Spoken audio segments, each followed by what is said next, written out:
실제로 제일 많은 것은 긴장형 두통이지만 병원에 오시는 환자분들은 대부분 편두통입니다. 왜냐하면 편두통은 우리가 이제 일상생활에 굉장히 지장을 초래하기 때문에 병원에 많이 내원을 하시고요. 편두통이라는 거는 기본적으로는 유전적으로 내가 편두통 소인을 가지고 있는 상태에서 어떤 다른 유발 요인과 합해졌을 때 편두통 발작이 일어납니다. 첫 번째로는 수면을 들 수 있는데요. 평일에 거의 못 주무시다가 주말에 그 피로감을 극복하기 위해서 많이 자는 경우에도 생기고요.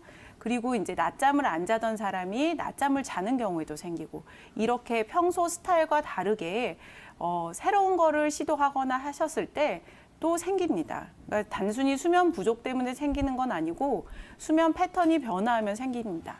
두 번째는 음식인데요. 음식을 거른다든지 아니면 편두통을 유발할 수 있는 초콜릿, 카페인 또는 치즈와 같은 발효식품, 이런 거를 먹었을 때 편두통 발작이 생기시는 분들이 있습니다. 세 번째로는 당연히 이제 스트레스 때문에 생기는 경우가 있고요. 네 번째는 호르몬 변화입니다. 실제로 환자분들 중에서도 여성 환자분들이 훨씬 많고, 또 환자분들이 발생하는 게 보통 이제 10대 여성 호르몬이 증가하는 시기부터 그다음에 이제 폐경기 이전까지가 가장 환자군이 많은 걸 봐서는 호르몬의 영향을 받는다고 지금 밝혀져 있고, 그런 사람들은 특히나 생리 전후로 더 심해지는 경향이 있습니다. 다섯 번째는 빛을 본다든지 큰 소리를 듣는다든지 하는 감각 변화. 그리고 여섯 번째는 다른 환경의 변화라든지, 일곱 번째 운동을 과격하게 하거나 숨을 참는 운동을 했을 때도 발생을 할 수 있습니다. 편두통이라는 거는 기본적으로 예민한 뇌를 의미하기 때문에 네. 항상 일정하게 식사를 하고 일정한 패턴으로 수면을 하고, 그다음에 운동 같은 경우도 30분 정도 유산소 운동 하는 정도에서 하시고요. 수영같이 숨을 참는다든지 근력 운동을 하시는 거는 좋지 않습니다. 그리고 카페인 섭취를 줄여주시고, 본인의 증상을 일으키는 어떤 유발 요인을 잘 알고, 또 그런 유발 요인들이 있다고 해서 항상 편두통이 일어나는 건 아닙니다. 내 몸의 컨디션이 좋지 않을 때 결합돼서 일어나는 거기 때문에 기타 수면이라든지 다른 컨디션 관리를 먼저 하시고, 이런 유발 요인들을 잘 관리를 해주셔야 합니다.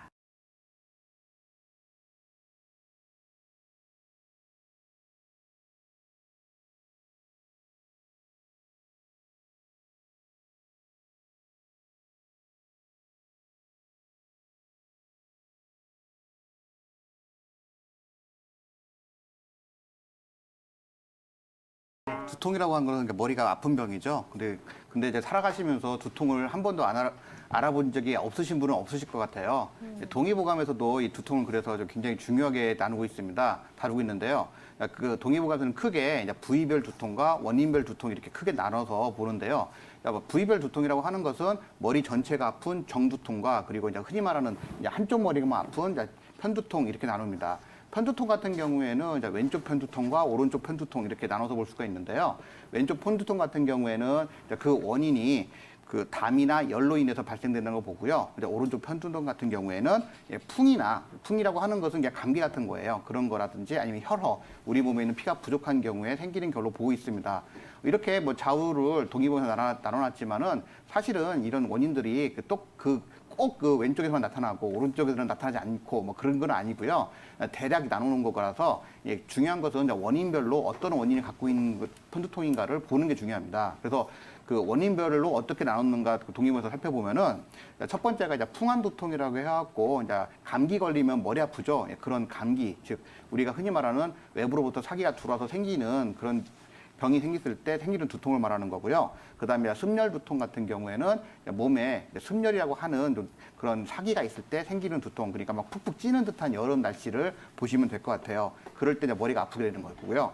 그다음에 권력 두통이라고 하는 것은 뭔가 거슬러 올라가서 머리 쪽에서 문제가 생기는 걸 말하고요. 그다음에 담골 두통이라고 하는 것은 이게 가장 많은 두통 중에 하나입니다. 보통 이제 그 머리가 깨지듯이 아프면서, 그리고 머리가 아플 때 눈이 좀 압박감 온다든지 메스꺼리는 그런 증상을 갖고 있는데요.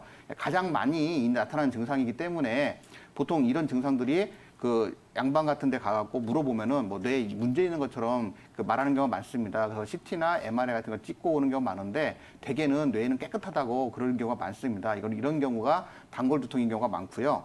그 다음에 기골 두통이라고 해갖고 기가 허해서 머리 쪽으로 기가 못 가서 생기는 두통이 있을 수가 있고요. 열골 두통, 그래 열이 치솟아 올라가서 머리 쪽으로 가서 그 생기는 두통, 아니면 습골 두통. 아까 습열이라고 했는데 이번에는 그런 습열, 그러니까 열은 빠지고 습만, 그러니까 축축한 느낌의 그런 것만 와서 생기는 두통. 이렇게 나눌 수가 있고요.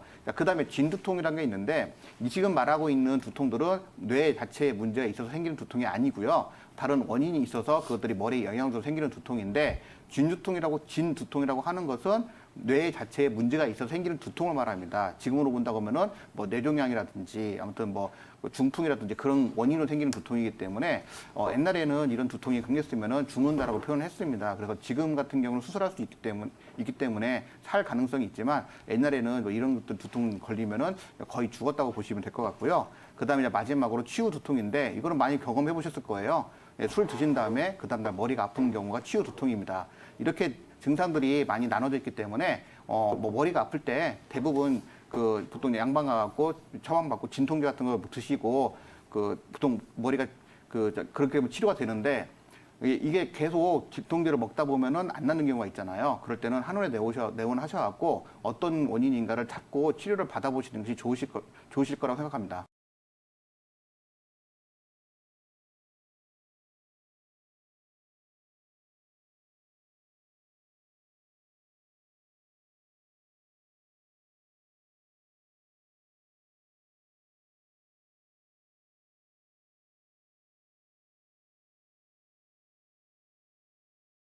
일단 일단 우리 머리와 네. 이제 이 몸통 부위를 이어주는 이제 부위는 바로 다름 아닌 목인데요.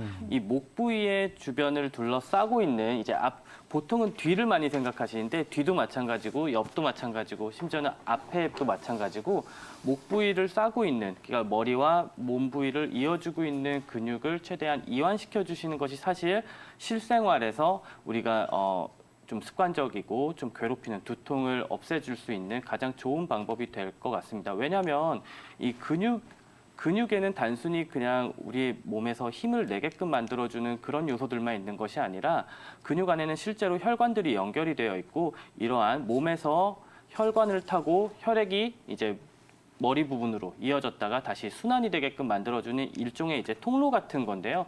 이 통로 부위에 근육이 이제 이완되지 않고 긴장이 되면 당연스럽게 이제 그 안에 위치한 혈관의 움직임도 많이 저해가 되면서 충혈 그러니까 혈관 이제 머리 부위에 혈관이 확장이 된다거나 해서 긴장성 두통이라든지 기타 이제 다른 두통들을 유발하는 이제 요인들이 많이 됩니다. 따라서 이제 그 목 부위의 주변을 위치하고 있는 이 근육들을 풀어주시는 것이 매우 중요한데요. 대표적인 근육들은 바로 이제 첫 번째로는 승모근입니다. 이 승모근은 이제 목에서 어깨 부위를 이어주고 있는 굉장히 큰 근육인데요. 좀 더 근육학적으로 접근을 해본다면 이 승모근 자체의 다른 이름은 스트레스 근육입니다. 이제 우리가 스트레스를 받거나 하면은 쉽게 굉장히 단단해지고 또한 뭐 혈압이 높다든지 하게 되면 또 단단해지기도 하는 그런 근육인데요. 이 부위에서는 당연스럽게 근육이 워낙에 범위가 넓고 크다 보니까 혈관 안에서 움직여지는 혈액의 양도 많습니다. 따라서 이 부위의 근육이 많이 뭉쳤을 때는 두통이 자연스럽게 유발이 된다라고 말을 하고요. 근육학적으로도 그래서 이완을 시켜주시는 것이 매우 중요합니다. 또한 이제 이 앞부위와 옆부위를 아우르는 흉쇄 유돌근이라는 근육이 있습니다.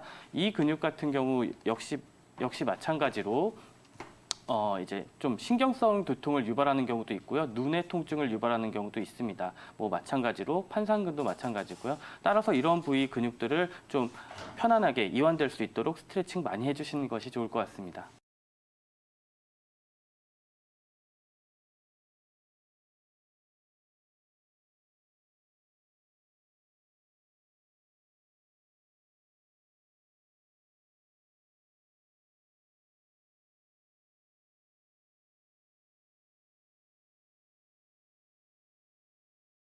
만성두통이라고 하면 어떤 특별한 약물 복용 없이 3개월 이상 두통을 앓는 걸 말합니다. 그리고 한 달에 최소 보름 이상, 그러니까 쉽게 표현하면 이틀에 한 번은 이렇게 두통이 있는데 그런 지가 3개월 이상 넘어갔었을 때 만성두통이라고 합니다. 당연히 누구나 아까도 임 원장님께서 얘기하셨지만 살다 보면 뭐 두통을 한 번도 안 앓은 사람은 없습니다. 그런 것 가지고 이렇게 치료를 하진 않죠. 대신에 이제 조금 전에 이제 만성두통은 이제 어떤 왜 만성두통을 유발하는지 그 원인을 치료하는 게 중요한데요.